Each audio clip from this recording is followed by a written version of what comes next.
शेख हसीना का बांग्लादेश की प्रधानमंत्री पद से हटना भारत के लिए मायने रखता है।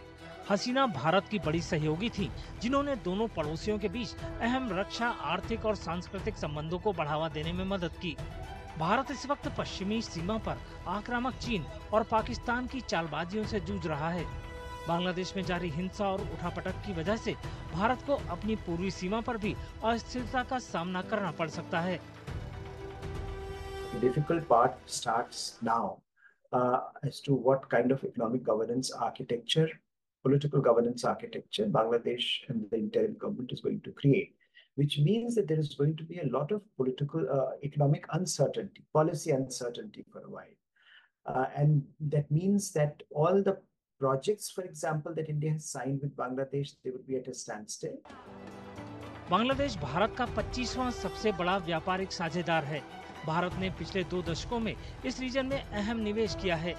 मौजूदा वक्त में द्विपक्षीय व्यापार 12.9 खरब डॉलर है। भारत ने हाल ही में रणनीतिक मोंगला बंदरगाह के ऑपरेशनल राइट भी हासिल कर लिए हैं।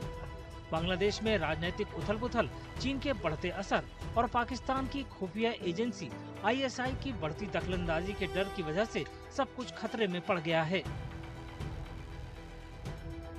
भारत के खिलाफ एजेंसीज हैं, ऑर्गेनाइजेशंस हैं, खासतौर पे पाकिस्तान जो प्रॉक्सी वॉर चला रहा है कश्मीर में, वो भी चाहता है कि किसी न किसी तरह से भारत को घेरे रखे, अपनी इन्फ्लुएंस से घेरे रखे।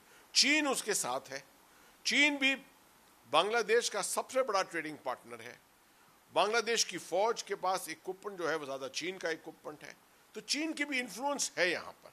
और चीन और पाकिस्तान को मिलकर शायद वो चाहते हैं कि ऐसी स्थिति बनाए ताकि भारत का जो नॉर्थ ईस्ट का इलाका है, इसमें कुछ हद तक जो स्थिरता है, स्टेबिलिटी है, उसके अंदर बाधा पड़े।